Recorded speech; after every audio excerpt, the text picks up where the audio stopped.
आज किसी अजीज को हम अपने कांधे पे सवार करके कब्रिस्तान की अंधेरी कोठरी में ले जाकर उतार के वापस आ जाते हैं। एक दिन ऐसा होगा, लोग अपने कांधे पे हमें भी सवार करके कब्र की अंधेरी कोठरी में उतार के वापस आ जाएंगे। सिलसिला चला आ रहा है। एक न एक दिन मुझे और आपको इस कड़वे घूंट को पीना है। मौत आनी है। कोशिश करो जब भी आनी है, ना कोशिश करो तब भी आनी है। हर इंसान को एक ना एक दिन मरना है। इंसान मौत ना ताकत की बुनियाद पर टाल सकता है। इंसान मौत न शोहरत की बुनियाद पर टाल सकता है।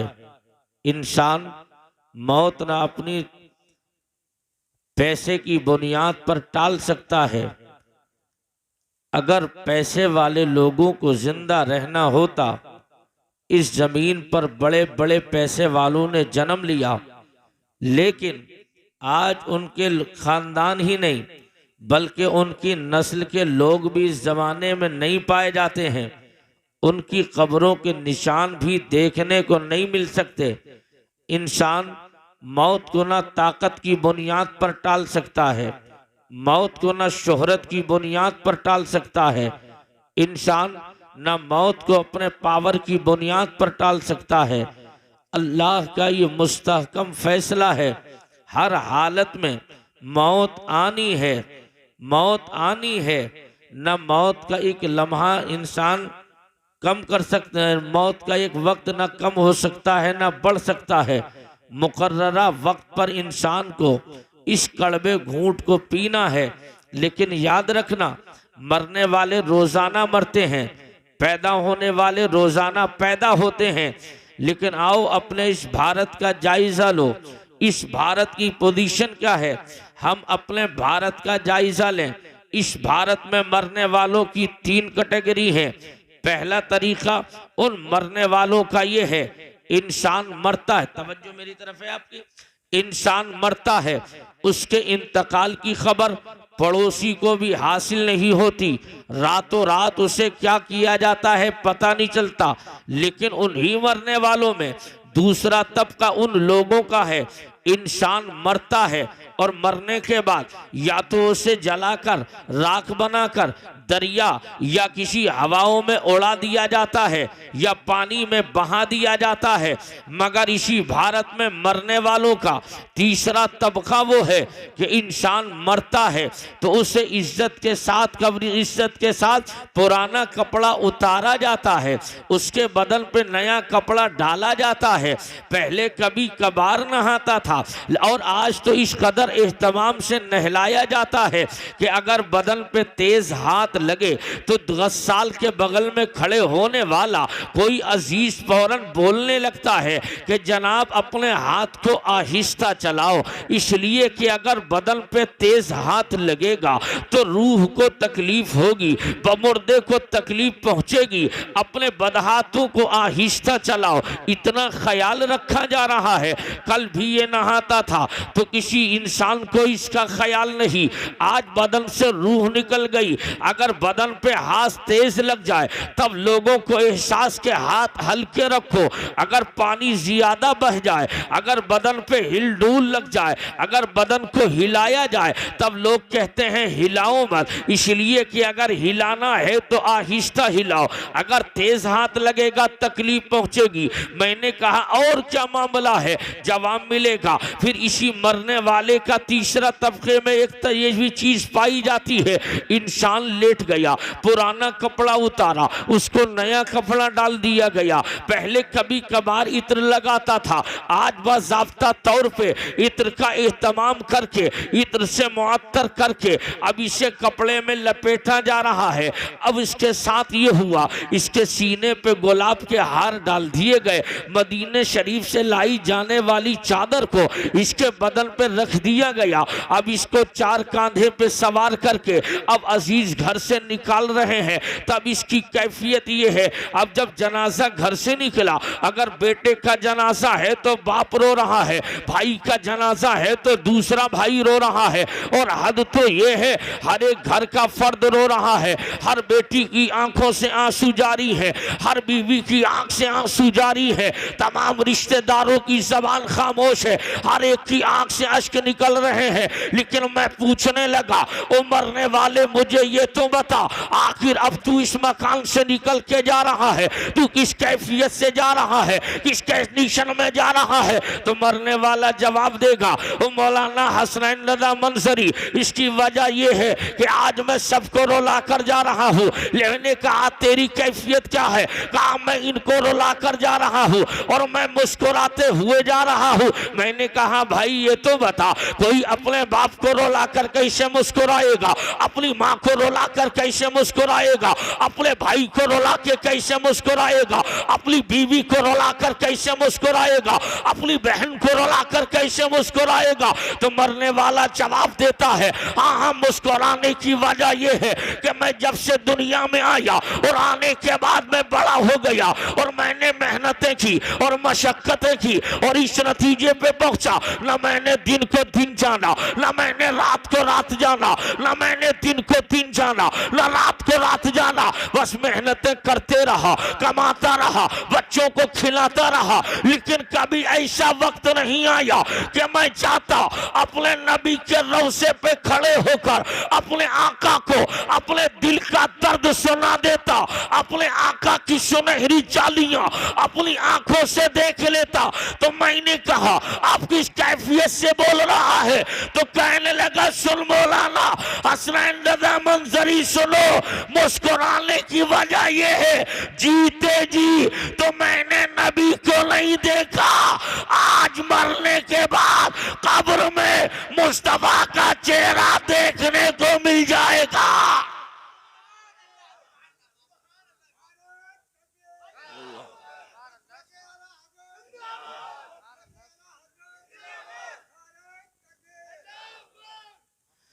कब्र में मुस्तफ़ा जाने रहमत का चेहरा देखने मिल जाएगा, इसलिए मैं मुस्कुराते जा रहा हूँ। अब मैं यहीं पर बात रोक कर अर्ज करता चलूँ, प्यारे, ये मदीने वाले मुस्तफ़ा का चेहरा दिखाया जाना है। अब बाज़ लोग एतराज़ करें कि मौलाना हसनैन रज़ा मंजरी से बताओ, पूरे हिंदुस्तान में मरने वाले नहीं बल्कि पूरी दुनिया में मुसलमान है और उन मुसलमानों में रोज़ाना मरने वाले मर रहे हैं, हर वक्त में लोगों को कब्र में उतारा जा रहा है। अब ये बताओ, अकेले नबी क्या सारे मोमिनीन की खबर में आ जाएंगे?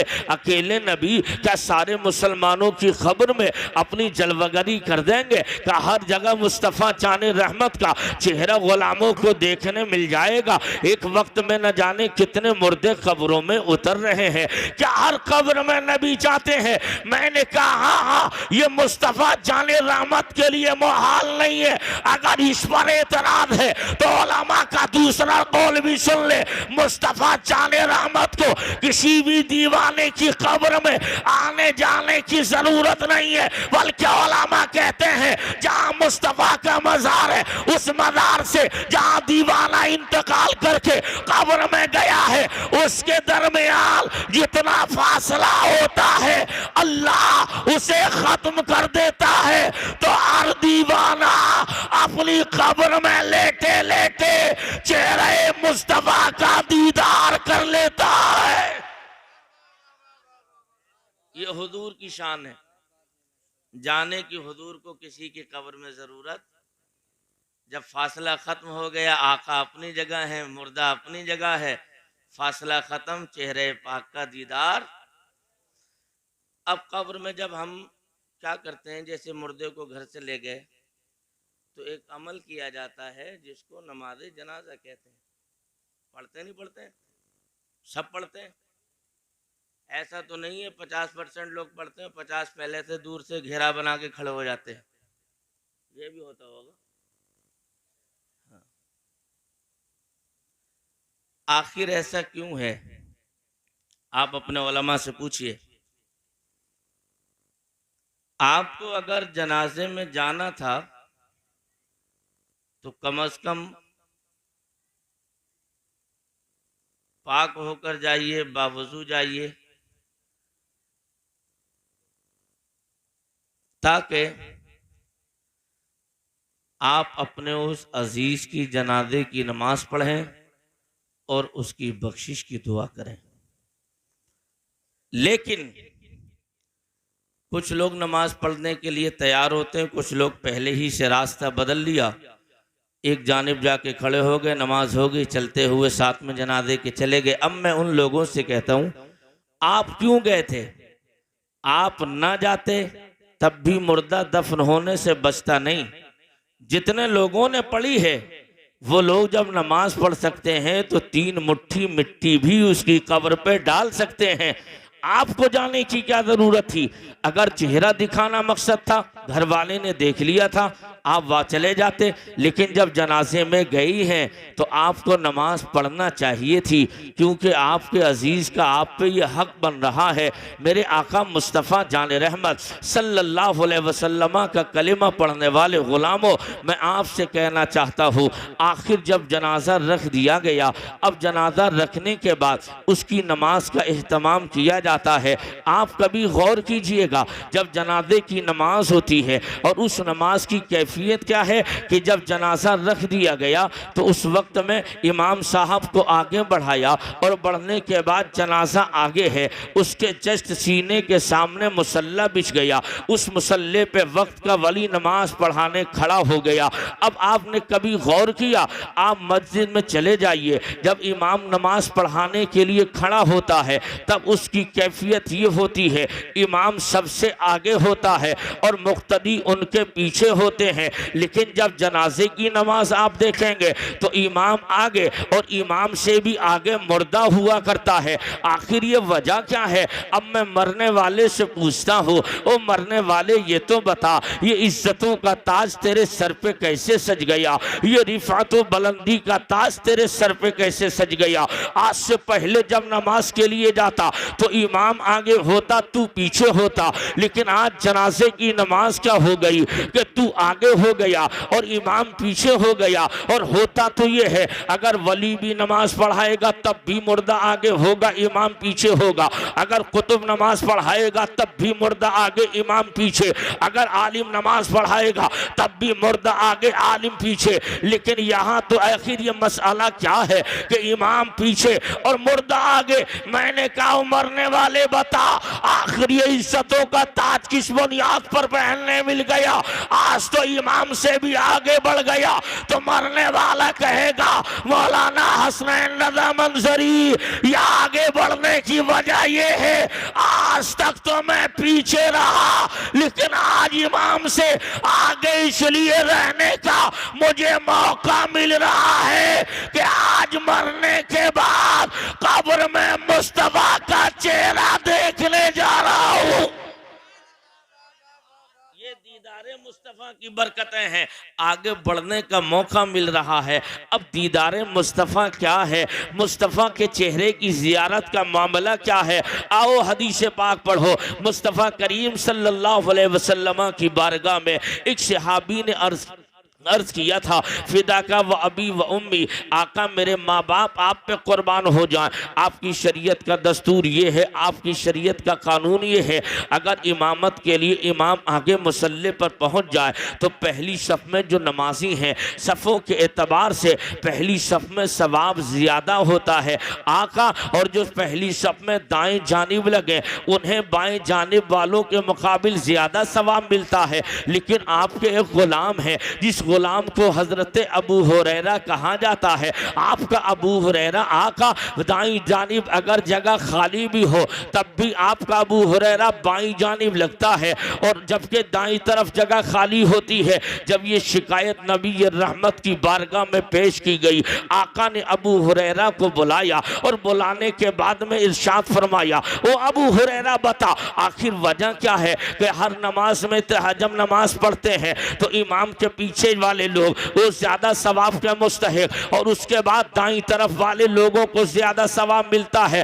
पहली सब में। लेकिन तुम पहली सब में बाईं जानिब क्यों लगते हो जबकि जगह दाईं तरफ खाली होती है? तो अबू हुरैरा का इश्क भरा जवाब सुनो। अर्ज करने लगे, या रसूल अल्लाह, मैं इसलिए बाईं जानिब लगता हूँ आका, जब आप मुसल्ले इमामत पर होते हैं और जब आप तकबीर तहरीमा के बाद जब नमाज मुकम्मल करने लगते हैं, आप जब दूसरी रकत में बैठ जाते हैं और बैठ जाने के बाद जब आप सलाम फेरते हैं, तो या रसूल अल्लाह, जो दाईं तरफ लोग लगे होते हैं जब सलाम फेरा जाता है उनका चेहरा दीवार की तरफ होता है, आपका चेहरा दाईं तरफ होता है। आका, अबू हुरैरा जो बाईं तरफ लगता है तो सारे सहाबा का चेहरा पहली सफ वालों का दाईं तरफ होता है। वो दीवार को देखते हैं या कांधे को देखते हैं, लेकिन आका आपका अबू हुरैरा जब सलाम फेरता है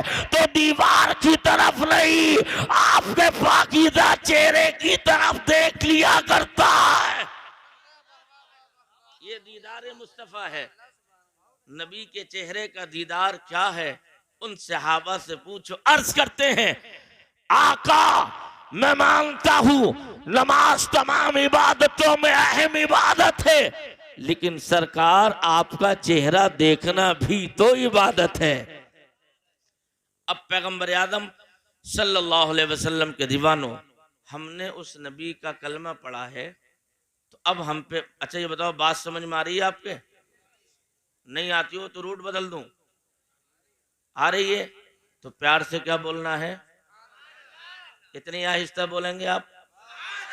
माशाल्लाह। तो मौत आनी है, मौत आनी है, कभी भी आ सकती है, लेकिन दुआ ये करो अल्लाह पाक हम सबको पोस्टमार्टम वाली मौत से महफूज रखे। ये बड़ी खतरनाक मौत है। मौत आनी है, हर हाल में आनी है, लाख कोशिश कर लो बचने की, बचना उसे आना ही है। अब मुझे आप बताइए, सरकार मदीना सल्लल्लाहु अलैहि वसल्लम के गुलामों, तुम कब्र में किसको देखोगे? हुजूर को। किसको? ऊंचा बोलो, किसको?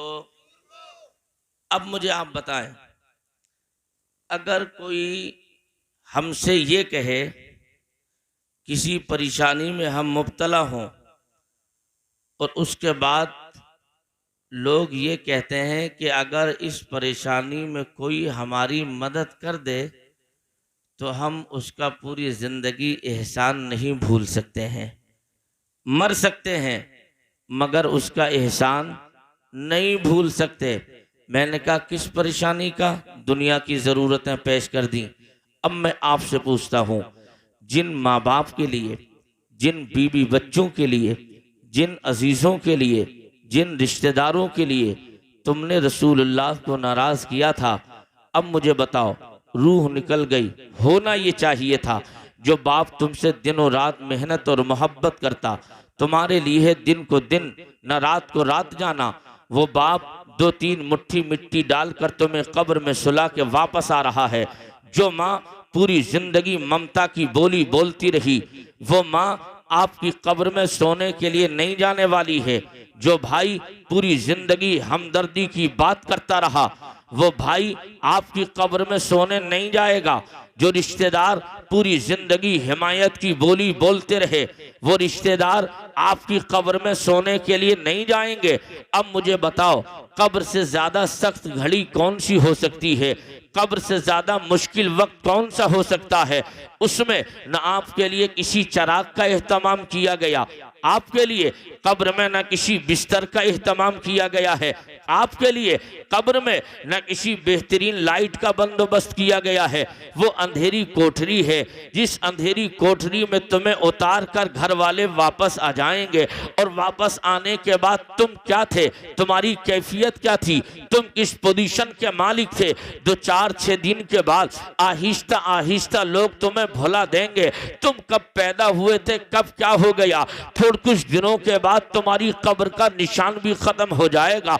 उसके बावजूद मैं आपसे अर्ज करता चलूं, ये दुनिया वाले आपसे क्या कर सकते हैं, आप दुनिया वालों से कितनी उम्मीदें लगा सकते हैं। लेकिन आपने दुनिया वालों के लिए मदीने वाले को नाराज किया था, आपने रिश्तेदारों के लिए मदीने वाले नबी को नाराज किया था, आपने इन रिश्तेदारों के लिए अपने नबी को नाराज किया जिस नबी ने इरशाद फरमाया था अस्सलातु मेराजुल मोमिनीन, नमाज मोमिनों के लिए मेराज है। उस नबी ने इरशाद फरमाया था नमाज मेरी आंखों की ठंडक है। लेकिन तुमने रिश्तेदार, बीवी, बच्चे, घर वालों के चक्कर में तुमने मुस्तफा चाने रहमत अलैहि तहय्यत व सना की आंखों की ठंडक नमाज, उससे भी तुमने अपने आप को दूर रखा। लेकिन मैं आपसे अर्ज करता चलूं प्यारे, अगर कब्र में अंधेरी कब्र है और मुसीबत की घड़ी है, इसमें तुम्हारा बाप काम नहीं आएगा, तुम्हारा बेटा काम नहीं आएगा, लेकिन उस वक्त में कोई काम आएगा तो मदीने वाला नबी काम आएगा,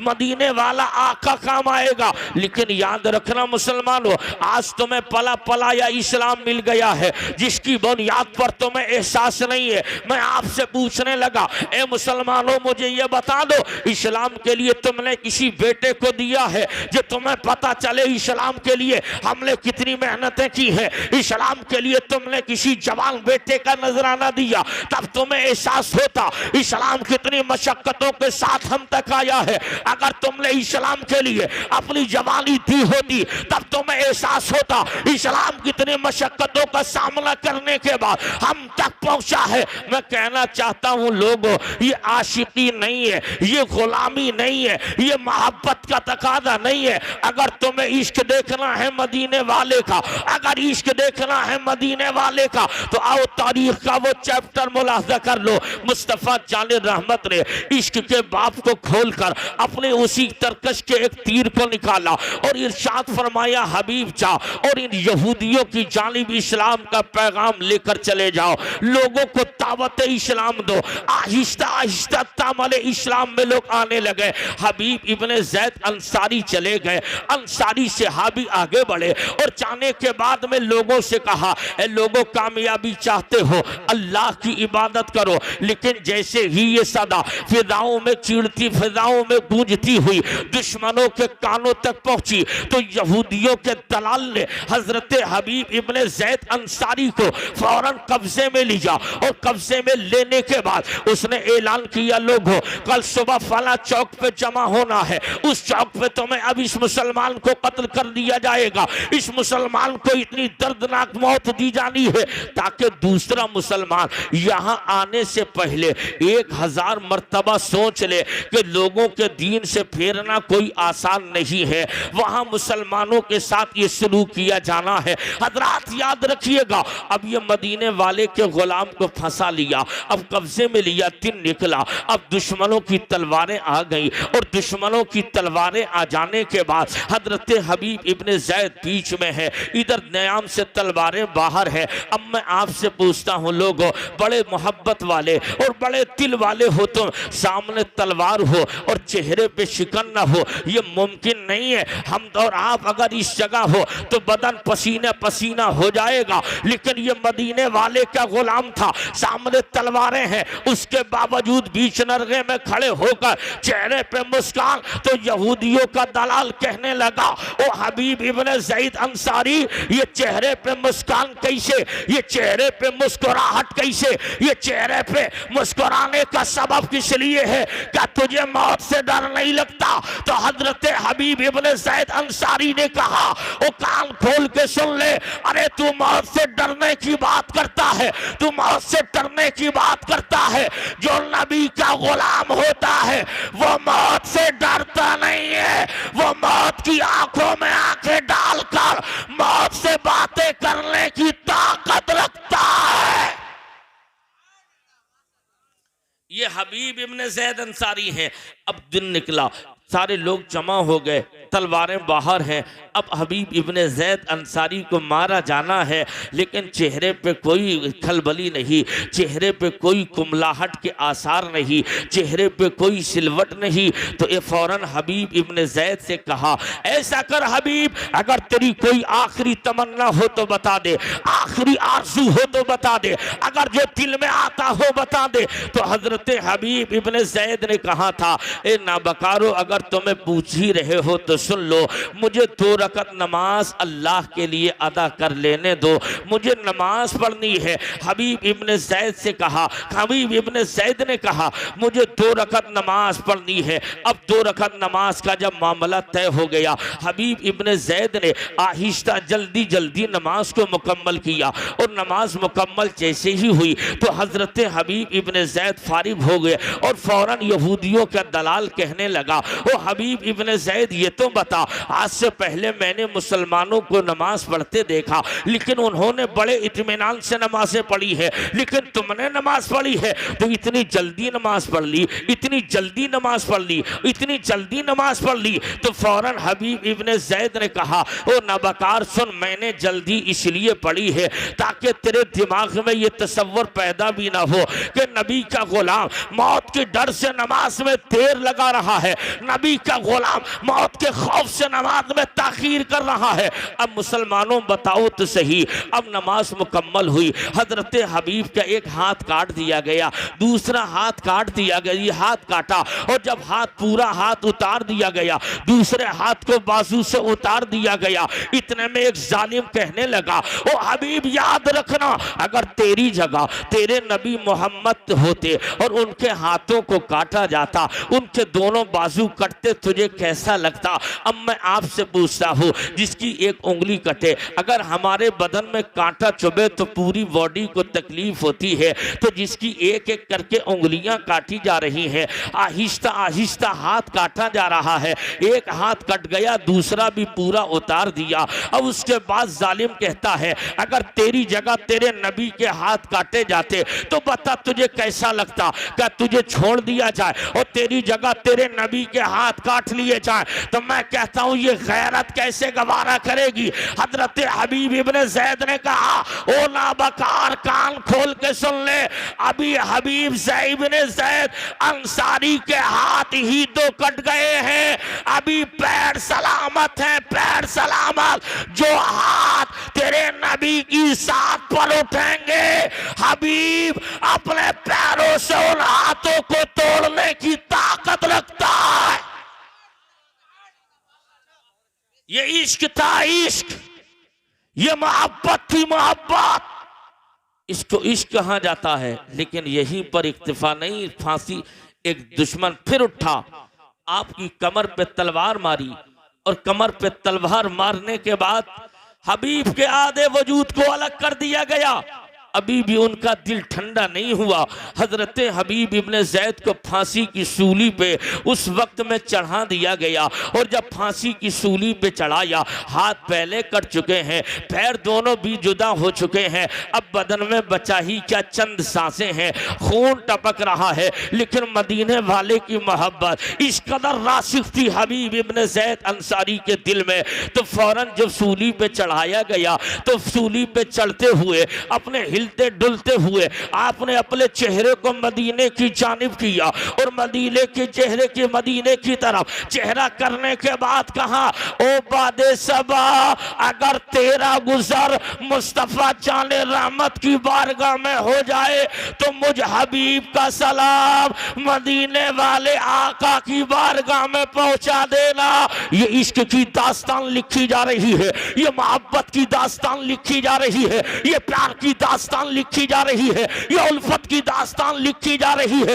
ये लोगों कुर्बानियां लोगों ने दी है, तब इस्लाम हम तक आया है। लोगों ने चालों का नजराना दिया है, तब इस्लाम हम तक आया है। लोगों का सुहाग, बीवियों का सुहाग उजड़ा है, तब इस्लाम हम तक आया है। हम क्या जाने कैसे इस्लाम हमें मिला, हम तो आराम से अपनी जिंदगी जी रहे हैं। लेकिन याद रखना मुसलमानों, जिस नबी का तुमने कलमा पढ़ा है ना, उस नबी की जिंदगी तो देख लो। उस नबी की शान ये थी, इस्लाम फैलाने के लिए कितने मसाइब का सामना किया। मदीने वाले नबी जब नमाज पढ़ते, हालत नमाज में ऊंट की ओजड़ियां नबी की पीठ पे डाली जाती थी। मुस्तफ़ा जाने रहमत के रास्ते में कांटे बिछाए जाते थे। सरकार सल्लल्लाहु अलैहि वसल्लम को इस कदर मारा गया, पैगंबर आगे जा रहे थे तो मक्के के गुंडे पकड़ते, हुजूर के पैरों पे पत्थर फेंक फेंक के मारते और पत्थर इस कदर मारे जाते, हुजूर की नेड़ी शरीफ से खून निकलता और दोनों नालें आपकी खून से भर जाती थी।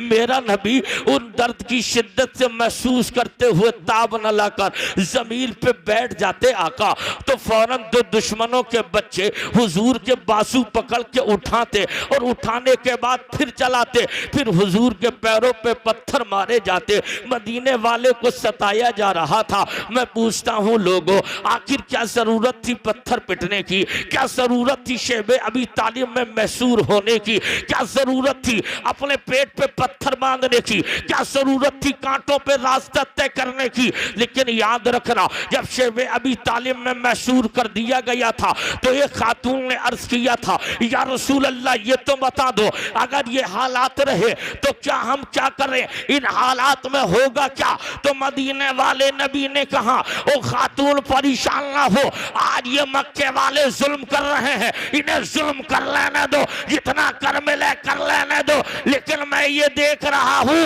आज ये जुल्म कर रहे हैं, एक जमाना ऐसा आएगा इनकी नस्लें इस्लाम को कबूल करे लेंगी और इनका नियमो निशान मिट जाएगा। इस्लाम कल भी सुरखरू था, आज भी सुरखरू है और कयामत तक सुरखरू रहेगा। ये हुजूर की जिंदगी है। अब याद रखो मुसलमानों, इस्लाम कितने मुश्किलों से हम तक पहुंचा है। कभी आप गौर करें, हुजूर के जिक्र की महफिल में भी दिल न लगता है लोगों का। पैर समेट के बैठो भैया। हुजूर के जिक्र की महफिल में भी दिल नहीं लगता है। तो मक्के वालों ने कहा था, मोहम्मद सल्लल्लाहु अलैहि वसल्लम अगर किसी अच्छी औरत से शादी करना चाहते हो वो भी आपकी करा देंगे, माल चाहिए वो भी देंगे, सोना चाहिए वो भी देंगे, लेकिन हमारे खुदाओं की बुराई करना छोड़ दो।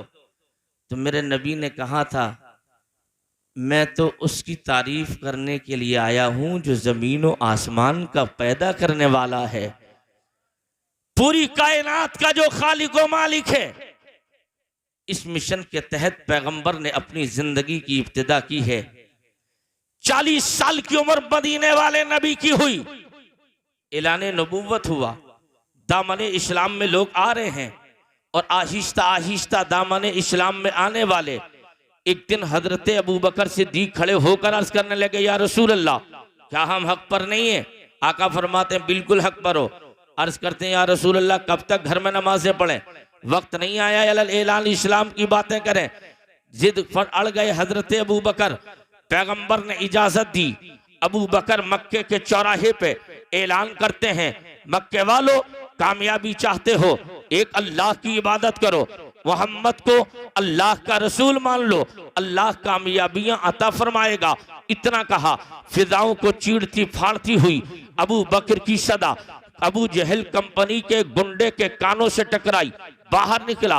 अबू जहल कंपनी के गुंडों ने अबू बकर सिद्दीक को आगोश बेच में लिया, इतना मारा, आपकी पेशानी से खून निकला, आपके कानों से खून निकलने लगा, आपके मुंह से खून निकलने लगा, आपकी नाक से खून निकलने लगा।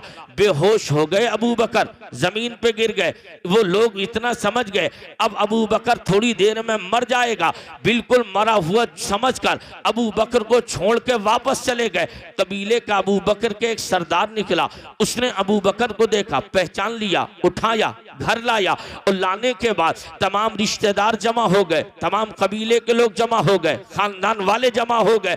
तो एक हर एक शख्स की जबान पर यह है अब अबू बकर बचेंगे नहीं, अब नहीं कल, कल नहीं परसों, एक ना एक दिन इंतकाल होगा, अब मरना तो तय है, अब बचने वाला नहीं। इसलिए वो कैसे उसकी जिंदगी की उम्मीद रहे जो सुबह को पिटा हो, पूरा दिन बेहोश पड़ा हो और कानों से नाकों से खून निकलता रहा हो। अब उसके बदन में खून भी बहुत कम बाकी है अगर इस पोजीशन में। लेकिन उस जमाने में लोगों न किसी डॉक्टर का इस्तेमाम था, न किसी वेंटिलेटर का इस्तेमाम था, न इतने हॉस्पिटलों का बंदोबस्त था, न इतने लंबे डॉक्टरों का पैनल वहां मौजूद था। लेकिन अबू बकर बेहोश पड़े हैं, हर एक की जबान ये बोलती है अब अबू बकर मारे जाएंगे, अब नहीं तो तब मरना तो है, बचेगा नहीं। तो अबू बकर के खानदान का चौधरी खड़ा हो गया और तमाम लोगों को खड़ा करके कहा अगर अबू बकर का इसी मार में इंतकाल होता है तो हम खून का बदला खून से लेंगे। इतने में मां की ममता आगे बढ़ी और अबू बकर के कानों पे मुंह रखा और दर्द भरी कैफियत से कहा ओ मेरे बेटे अबू बकर, अपनी मां को एक मर्तबा मां कहकर आवाज दे, अपनी मां को मां कहकर पुकार। तेरी मां तेरे मुंह से निकलने वाले अल्फाजों को सुनने के लिए बेकरार है। मेरे लाल बोल तो सही, तेरी मां तेरे अल्फाज सुनना चाहती है, तेरी आवाज सुनना चाहती है। बेटा होश में हो तब न बोले, लेकिन जब मां की ममता फिर आखिरी मरहले में गई, दिल न माना, फिर अपने लबों को कानों पे रखा और कानों पे रखने के बाद अबू बकर सिद्दीक के कानों पे रख दिया गया और अबू बकर के कानों पे रखकर मां फिर बोलती है मेरे लाल अपने मां को एक मर्तबा मां तो कह ले, अपनी मां को आवाज तो दे ले, अपनी मां को अपनी आवाज तो सुना दे। लेकिन अबू बकर की शमातों के पर्दे से अब मां की आवाज टकराई थी, आंखें खुली। अब मैं आपसे पूछता हूं लोगों, तुम भी मुसलमान हो, अगर ये कैफियत पैदा हो तो इंसान की आंख खुलेगी, अपने माँ बाप को याद करेगा, माँ खुलेगी, बीवी बच्चे याद आएंगे, आंख खुलेगी, खेतों खलियान याद आएगा, दुकानों मकान याद आएगा। लेकिन वाह अबू बकर, तेरे इश्क को लाखों सलाम, तेरे इश्क को लाखों सलाम, तेरी मोहब्बत पे लाखों सलाम। आंखें खुली तो मां ने कहा मेरे लाल तेरा हाल कैसा है? तो अबू बकर ने कहा ओ मेरी मां ये ना पूछ मेरा हाल कैसा है, मुझे ये बता आमिना का लाल कैसा है। ये मत बता, ये मत पूछो मैं कैसा हूं, मुझे ये बताओ मदीने वाले आका कैसे हैं। मां ने कहा मेरे लाल उन्हीं के नाम पे पेटे हो, आंखें खुली हैं तो बातें उन्हीं की। कहा मां जब तक ये जान में जान है ना, पिटता रहूंगा, आंखें खुलती रहेंगी, नाम मदीने वाले का ही लिया जाता रहेगा। लेके गए हुजूर की बारगाह में, सरकार हजरत अरकम के मकान में थे। हुजूर ने अपने सीने से अपने यार को लगाया, चेहरे पे खून के धब्बे, बदन के कपड़ों पे खून के धब्बे लगे। हुजूर फरमाते हैं अबू बकर क्या हाल है? तो मदीने वाले नबी की बारगाह में अर्ज करते हैं या रसूल अल्लाह हर हाल में अल्लाह का शुक्र है। फिर पूछा नबी ने ये कैसी कैफियत है? कहा या रसूल अल्लाह दीन की बातें करने गया था, गुंडों ने मारा तो मेरे नबी की बारगाह में अर्ज करने लगे आका अबू बकर के बदन में खून का एक कतरा भी रहेगा तब तक अबू बकर इस्लाम और पैगंबर इस्लाम के गीत गाता रहेगा। इतनी परेशानियों का सामना किया तब इस्लाम हम तक आया। आओ तारीख का वो चैप्टर भी देख लो। मदीने वाले नबी हैं, हुजूर इरशाद फरमाते हैं तारीख में एक सहाबी का नाम है जिन सहाबी को हजरत मुसअब बिन उमैर कहा जाता है। वो फरमाते हैं आका ये ऐसा हसीन जवान मुसलमान एक सहाबी हुजूर के ऐसे गुजरे हैं जिनकी शान ये थी ईमान लाने से पहले जिन्होंने एक मर्तबा अपने बदन पे नया कपड़ा पहन लिया फिर पूरी जिंदगी उस कपड़े को दोबारा नहीं पहना। जो कपड़ा पहना जाता एक मर्तबा उसे दोबारा इन सहाबी ने नहीं पहना, लेकिन जब दामने इस्लाम में आए उसके बाद कैफियत ये हुई उहुद के मैदान में ये शहीद हो गए। मैदान उहुद में जब शहीद हुए, शहादा की लाशों का जायज़ा मदीने वाले ने लिया और मदीने वाले नबी ने जब लाशों को देखना शुरू किया, उन्हीं लाशों में आपके चचा हजरत हमज़ा का लाशा रखा हुआ था, जिस नाशे को मुसला किया गया था। आपकी नाक काट दी गई, कान काट दिए गए, सीना चाक करके आपके कलेजे को निकाला गया और उस कलेजे को हिंदा ने चबाया था। इतनी बुरी कैफियत में जब उस लाश को नबी ने देखा, एक सहाबी से पूछा ये किसका जनाजा है? उन्होंने कहा आका आपके चचा हमजा का जनाजा है। तो सरकार की आंखों से आंसू निकले, आगे बढ़े। उसके बाद इरशाद फरमाया ये किसका जनाजा है? सहाबी कहने लगे या रसूल अल्लाह, ये आपके हजरत मुसअब बिन उमैर का जनाजा है। जब इस जनाजे को नबी ने देखा तो मेरे नबी की आंखों से और ज्यादा आंसू निकले, इतना नबी की आंखों से आंसू निकले। अपने चचा की लाश को देख के मुस्तफ़ा न रोए थे जितना कि हजरत मुसअब के जनाजे को नबी देख कर रो रहे हैं। मेरे आका इरशाद फरमाते हैं, वो मेरे सहाबा, मेरे नबी की बारगाह में सहाबा ने अर्ज किया था या रसूल अल्लाह, आप अपने चचा के जनाजे को देखकर इतना नहीं रोए जितना मुसअब बिन उमैर के जनाजे को देखकर आप रोए हैं। तो मदीने वाले नबी ने इरशाद फरमाया मैं इसलिए रो रहा हूँ, आज से पहले इस जवान का आलम यह था जब इसने ईमान नहीं लाया था तो उस वक्त में जो कपड़ा एक मर्तबा बदन पे पहन लेता उसे पूरी जिंदगी इसने दोबारा नहीं पहना। लेकिन आज मैं इसलिए रो रहा हूँ कि ये इस्लाम लाने के बाद इतनी गुर्बत का शिकार हो गया है कि आज जब इसके दफन होने का नंबर है तो इसके एक चादर के अलावा कोई पूरा कपड़ा भी नहीं मिल रहा है।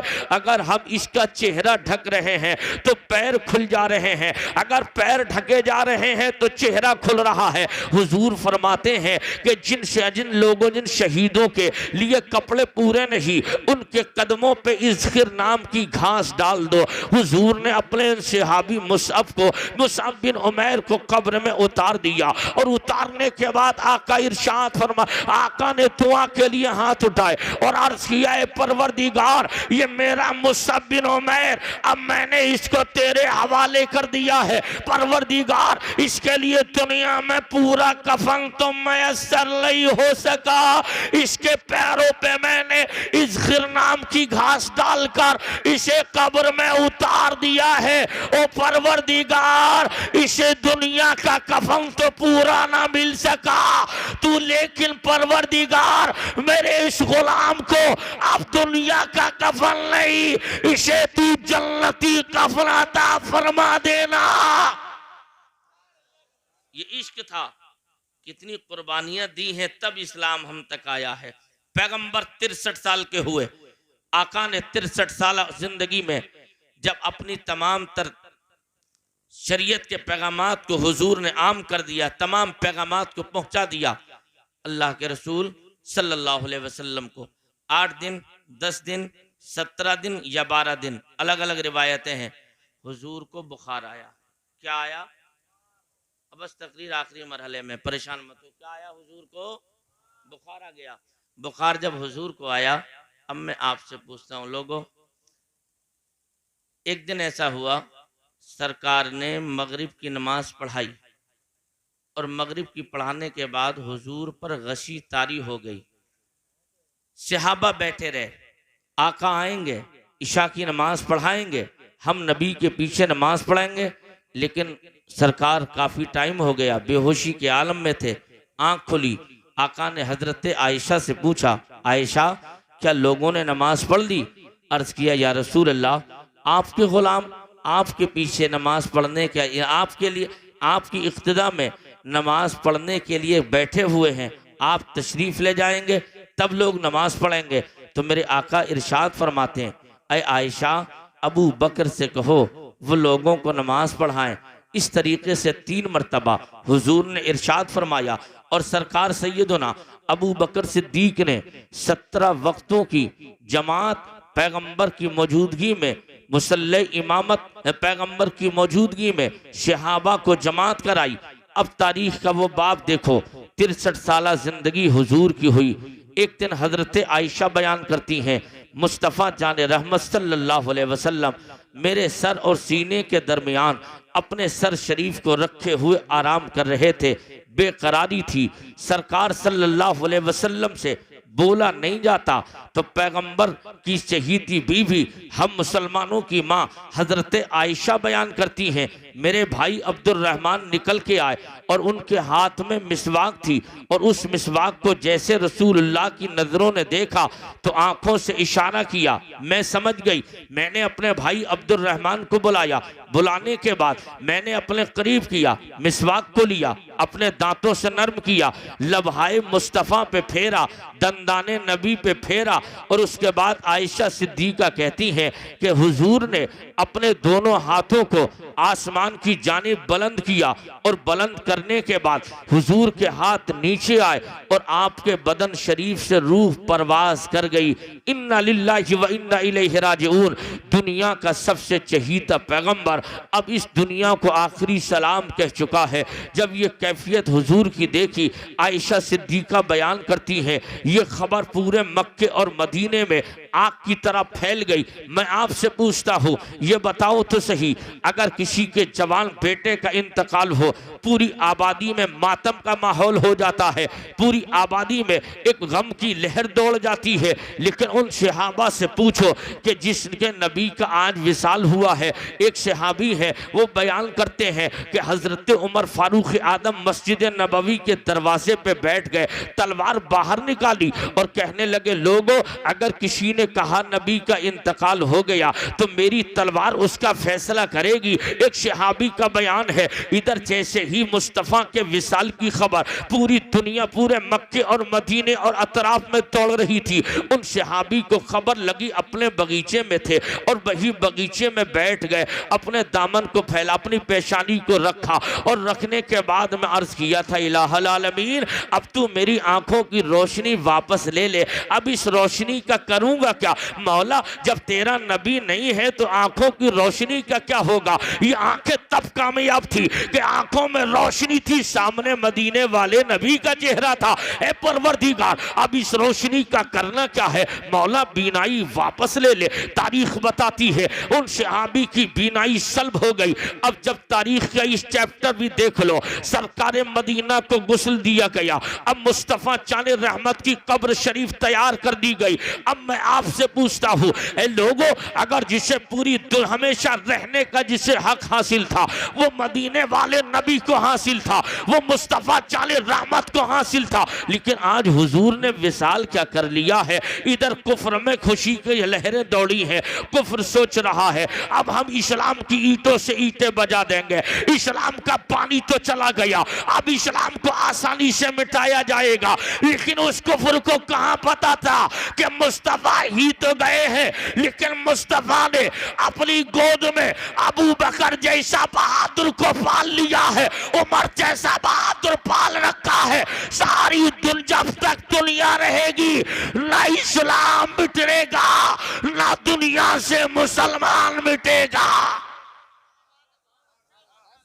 विसाल हो गया मदीने वाले नबी का, कब्र तैयार कर दी गई। अब मैं पूछता हूँ लोगों, ईमानदारी से अपने कलेजे पे हाथ रख के बताओ, अगर किसी का जवान बेटा मर जाए, जब उसके जनाजे को तैयार करके कब्र में उतारा जाता है तो कोई बाप अपने जवान बेटे को अपने हाथों से कब्र में नहीं उतारता, उसके रिश्तेदार उतारते हैं, अजीज़ व अकारिब उतारते हैं। लेकिन उस बाप से पूछो आप अपने बेटे को कब्र में क्यों नहीं उतारते, तो बाप कहेगा मौलाना साहब मजबूरी ये है, जिन हाथों से मैंने अपने बच्चे को खिलाया था अब इन कमज़ोर हाथों में इतनी ताकत कहाँ है कि अपने कड़ियल जवान की लाश को कब्र में उतार सकूं, मेरे पास इतना मजबूत जिगर नहीं है। लेकिन कब्र में उतार दिया गया, ये मेरे और आपका दस्तूर है। लेकिन वाह सहाबा, उनकी शान तो ये थी जो खून, अगर मुस्तफ़ा चाने रहमत का जहाँ पसीना गिरता, सहाबा अपनी खून की खून बहाने के लिए तैयार रहते।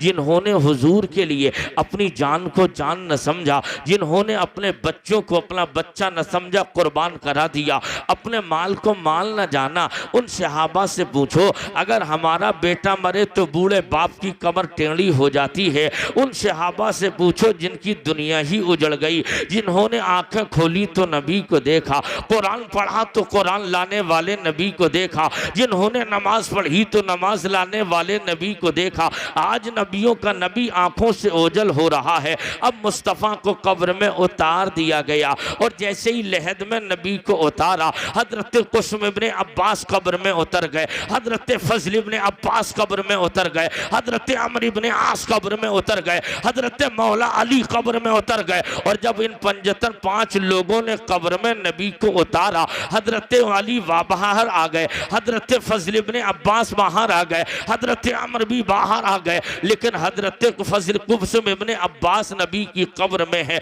बाहर निकलने की कोशिश करते हैं। इतने में इश्क कहने लगा, हे कुसुम इब्ने अब्बास कहाँ जा रहे हो? अब तुम्हें मदीने वाले की सूरत कहाँ देखने मिलेगी? ऐसा करो अब्बास, कब्र से तो निकलना ही है तो कम से कम जाते जाते अपने नबी का चेहरा तो देख लो। एक सहाबी का बयान है, एक सहाबी ने अपनी अंगूठी को हुजूर की कब्र में फेंक दिया और फेंकने के बाद हजरत उमर से कहा, ऐ उमर, क्या मैं अपनी अंगूठी नबी की लहद से निकाल लूं? तो हजरत उमर ने कहा, हाँ तेरा माल है, तू निकाल ले। जब निकालने के लिए उतरे, कफन से मुस्तफ़ा के चेहरे से हटाया, नबी के चेहरा देखा। जब बाहर निकले तो सहाबा ने कहा, तुम्हारी अंगूठी गिरी थी, दौलत तो नहीं थी, छूट जाती छूट जाने देते, कब्र में जाने की जरूरत क्या थी? तो उन्होंने कहा था, सुनो, अंगूठी फेंकना तो एक बहाना था, मैं सोच रहा था इसी अंगूठी फेंकने के सबब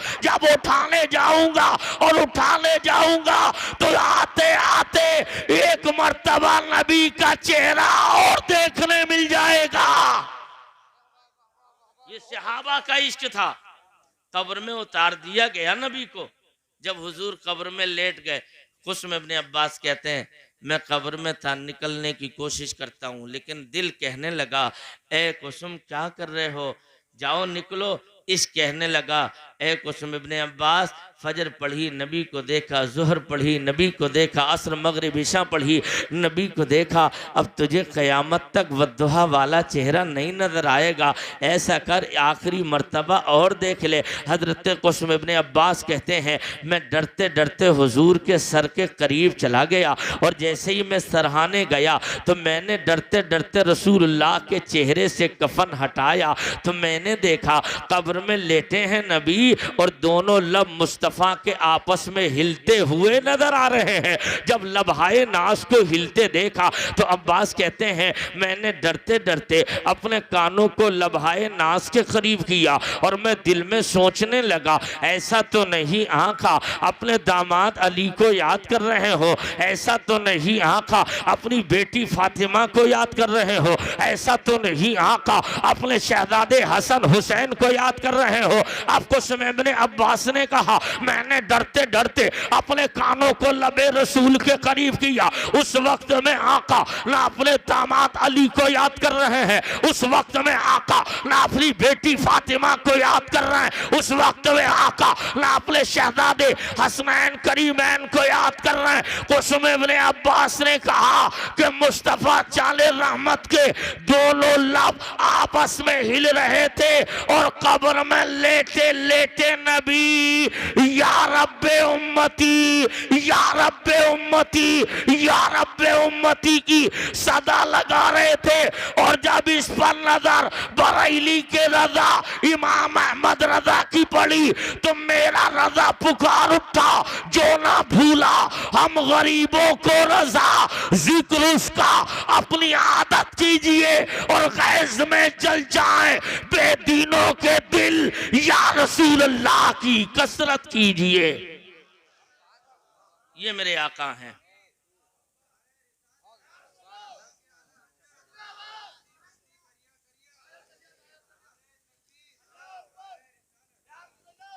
ये है मेरे नबी। कब्र में भी हुजूर पहुंच गए मगर हम गुनहगारों को न भूले। तो तुमने भी नबी का कलमा पढ़ा है, तुम पर ये जिम्मेदारी आयद होती है। खुशी का मौका हो गम का माहौल हो, लेकिन किसी सूरत में मदीने वाले को नहीं भूलना है। इंशाअल्लाह हर महाज पर अपने नबी को याद रखना है। अब बस आखिरी दो बातें 5 मिनट की, अगर इजाजत हो तो बोलूं वरना खत्म करूं। दिल लग रहा है आपका तो जरा प्यार से बोलो सुभान अल्लाह।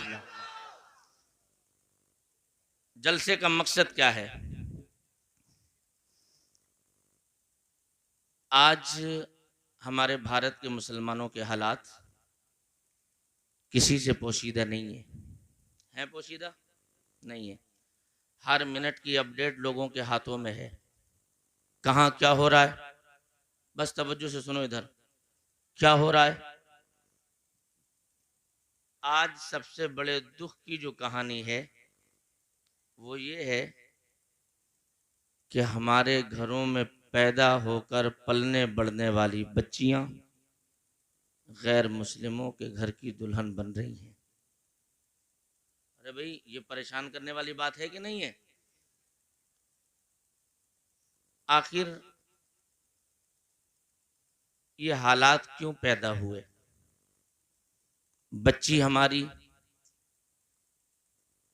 और गैरों के घरों की दुल्हन।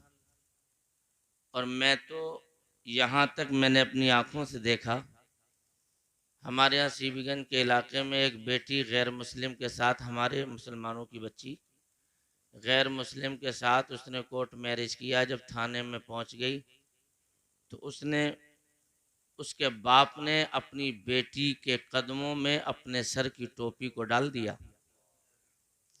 आंखों में डालने के बाद उसने डाला, उसके बाद में अपनी बच्ची से कहा, मेरी बेटी क्या कर रही है तू? अपने बूढ़े बाप की इज्जत आज तेरे कदमों में है। बाप की इज्जत न रखती है मत रख, कम से कम इस्लाम की इज्जत तो रख ले। उस बेटी ने उस वक्त में अपने बाप के तरफ से चेहरा फेर कर कहा, मैं नहीं जानती तू मेरा रिश्ते में लगता कौन है, हट बुड्ढे, आंखों के सामने मैं तेरा चेहरा देखना नहीं चाहती। मैं कहता हूँ लोगों, आखिर इस तरीके के हालात क्यों पैदा हुए? बच्चे पैदा करना कोई कमाल नहीं है, बच्चे पैदा करना कमाल नहीं है, बच्चों की तरबियत करना कमाल है। बच्चे तो कुतिया कुत्तों के जानवरों के रोज पैदा हो रहे हैं, असल काम तरबियत है। बच्चा आपका क्या कर रहा है, आप क्या कर रहे हैं, उसकी जिम्मेदारी आपकी है। और मैं इन अपनी माँ बहनों से हाथ जोड़कर अर्ज करूं, अगर तुम्हारा रिश्ते में बेटा हूं तो अपना बेटा समझकर, बहनों अगर तुम्हारा भाई लगता हूं तो अपना भाई समझकर मेरी चंद बातों को अपने दामन में जगह दे लेना। मेरी बेटियों, मेरी बहनों, माओ सुनो, आखिर ये कब तक हालात पैदा होंगे? घर में क्या होता है, बाप को अगर मालूम ना हो तो ना हो, अलबत्ता माँ को बच्चे की सारी कैफियत मालूम होती है। माओ, तुम अपने शौहर से अपनी बच्चों की बातें न छुपाकर अपने शौहर को ओरिजिनल बात बताओ। मुमकिन है बेटा तुम्हारे कब्जे से बाहर हो सकता है, लेकिन बाप के कब्जे से बाहर नहीं होगा। बच्ची तुम्हारे हाथों से निकल सकती है, लेकिन बाप के खौफ से वो बाहर नहीं। लेकिन अगर तुमने उस पर पर्दा डाल दिया, यकीनन एक दिन तुम्हारा ही नहीं, पूरी मिल्लत का सर शर्म से नीचे हो जाएगा, पूरी मिल्लत का सर नीचे होगा। अब मैं अपनी बच्चियों से कहूं, इस्लाम की मुकद्दस बेटियों, तुम कल भी इज्जतदार थी, आज भी इज्जतदार हो। गैरों के घर जाकर तुम्हें इज्जत कभी न मिली है, ना तुम्हें मिलने वाली है, लेकिन इज्जत हमेशा तुम्हें इस्लाम ने दी है।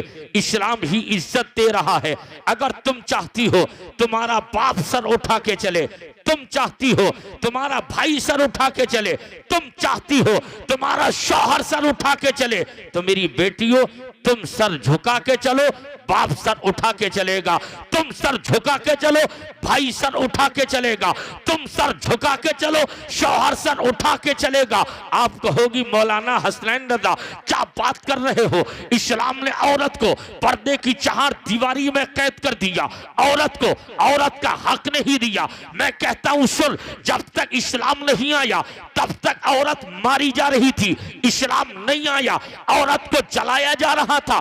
इस्लाम आ गया, औरत का हक इस्लाम ने औरत को दिया। इस्लाम नहीं आया था, औरत को जलाया गया, मनहूस समझकर, कालिख लगाकर गधे खच्चरों पे घुमाया गया। इस्लाम आ गया, उसने पैगाम दिया, अल जन्नतो तहता अक़दामिल उम्महात, जन्नत माओं के कदमों के नीचे है। लेकिन मैं कहता हूं इज्जतदार बाप, इज्जतदार भाइयों सुनो, अगर तुम चाहते हो तुम्हारे घरों की इज्जतें सलामत रहें, ओ बेटियों तुम चाहती हो कि तुम्हारी इज्जत भी सलामत रहे, तुम्हारे बाप की इज्जत भी सलामत रहे, तो मेरी बेटियों मेरी बहनों जरूरत इस चीज की है, जब तुम्हारा दिल ना लगे तो तुम्हें कुछ करने की जरूरत नहीं है। तुम अपने इस्लाफ की प्यारी चहीती मुस्तफा चांद रहमत की प्यारी बेटी हजरत सैयदा की सीरत पढ़ लिया करो, हजरत राबिया बसरिया की सीरत पढ़ा करो, हजरत सैयदा ज़ैनब की सीरत पढ़ा करो,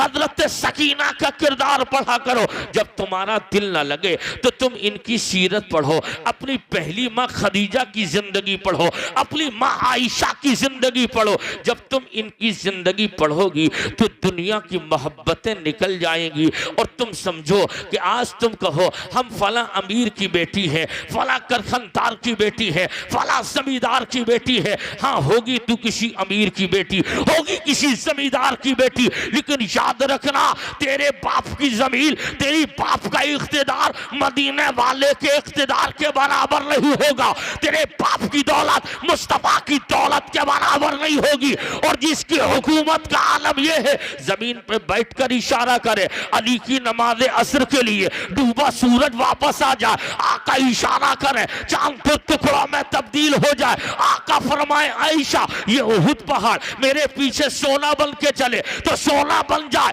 लेकिन याद रखना उस नबी की बेटी कितनी लाजवाब बेटी है।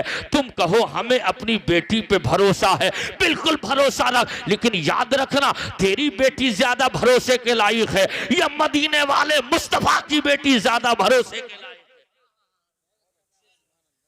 तेरी बेटी ज्यादा भरोसे के लायक नहीं है, लेकिन नबी की बेटी भरोसे के लायक है। आका ने फरमाया आयशा फातिमा अगर गड़बड़ कुछ कदम हटा शरीयत से तो मैं तेरी बख्शिश की जमानत नहीं लेता, मैं तेरे काम नहीं आऊंगा। लेकिन ये ऐसा था थोड़ी, ये फातिमा को सिर्फ सामने रख कर के उम्मत को तालीम देना नबी का मकसद था। जो बख्शी बख्शाई खातून मलके जन्नत, आका फरमाते आज तुम्हें अपनी बेटियों पे भरोसा। आका अपनी बेटी से क्या जुमला दे रहे हैं, इसका मतलब ये है बेटियां प्यार करने की चीज हैं, लेकिन सख्त नजर की भी जरूरत है। उस बेटी के लिए नबी ने कहा था फातिमतु बुदअतुम मिन्नी, फातिमा मेरे जिगर का टुकड़ा है। बेशक नबी ने सही कहा है, तुम भी बेटियों से प्यार करो लेकिन उस हद तक ताकि तुम्हारी बेटियां तुम्हारी इज्जत को नीलाम न होने दें। अब मैं कहना चाहता हूं बेटियों, तुम किसी जमींदार की बेटी हो सकती हो, तुम किसी मगरखंदार की बेटी हो, लेकिन इज्जत तुम्हारी पर्दे में है। तुम पर्दे में रहोगी तो तुम्हें वकार मिलेगा, तुम पर्दे में रहोगी तुम्हें सरबलंदी मिलेगी, तुम पर्दे में रहोगी तुम्हारी इज्जतें ऊंची होंगी। लेकिन हालात कितने पुरखतर हैं। 60 साल की बुढ़िया तो पर्दा कर रही है और 18 साल की हमारी जवान बेटी बेपर्दा निकल कर जा रही है। मैं कहना चाहता हूं कहां मिट गई गैरत, कहां निकल गए गैरतों के जनाजे। तुम्हारी 60 साल की, तुम्हारी 18 साल की बेटी बेपर्दा और 60 साल की बुढ़िया नाकाम में। अब रास्ता ही तुमने बदल दिया है। अब इज्जतें नीलाम ना होंगी तो क्या होगा, लेकिन याद रखना तुम्हारी बेटी और मदीने वाली की बेटी का फर्क ये देखो, आका आगे आगे और उसके साथ में नबी के पीछे हजरत फातिमा है, फातिमा के पीछे अली है, अली के पीछे हसन है, हसन के पीछे हुसैन है, और ये पंजतन पाक का काफिला चला। और जैसे ही काशाने नबुव्वत में अब ये पांचों दाखिल हो गए तो हुजूर ने अली से मुखातब हुए, इरशाद फरमाया अली क्या देख रहे थे?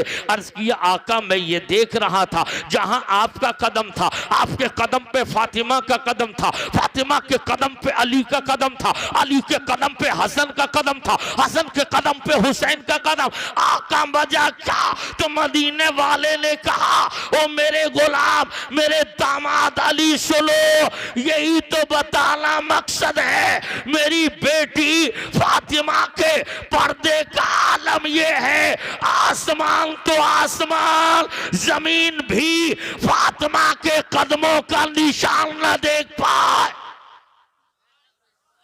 ये था पर्दा। लेकिन तुम्हारा पर्दा अल्लाह की पनाह, शादियों के मौके पे गोल बिल्कुल बेहयाई का नंगा नाच नाचा जाता है।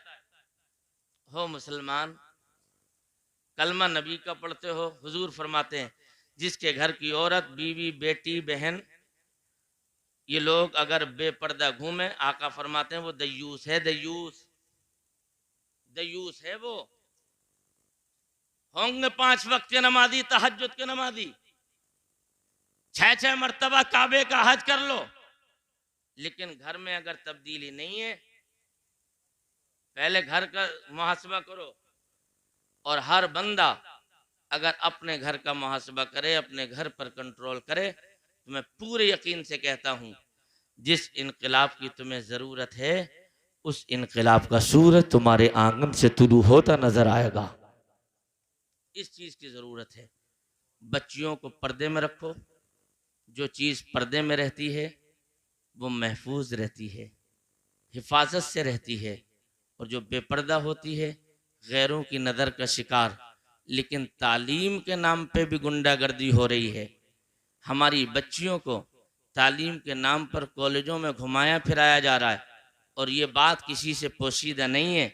आप रास्तों का जायजा देख लो क्या हो रहा है कॉलेजों में।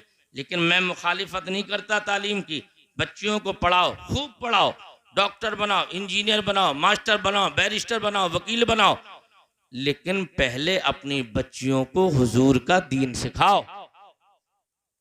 दीन पहले है, दुनियादारी बाद में है, पहले दीन है। और जब तुम्हारे बच्चों के अंदर दीनदारी होगी तो मैं यकीन से कहता हूं बच्चा सब कुछ हो सकता है, लेकिन रसूलुल्लाह से, अपने माँ बाप से कभी गद्दारी नहीं कर सकता है। इसलिए मेरे भाइयों, आज के जलसे का ये पैगाम है, सारे लोग कलेमा पढ़ें, ला इलाहा इल्लल्लाहु मुहम्मदुर रसूलुल्लाह। बस चलते चलाते ये ज़िंदगी सवारिए, दिलशाद कीजिए, लम्हात ज़िंदगी के ना बर्बाद कीजिए। जब मकसद हयात इबादत खुदा की है, पढ़िए नमाजें, मस्जिदें आबाद कीजिए। इस्लाम जिंदाबाद, मुसलमानान अहले सुन्नत पाइंदाबाद, मसलके आला हजरत जिंदाबाद। अस्सलामु अलैकुम वरहमतुल्लाहि वबरकातुहू।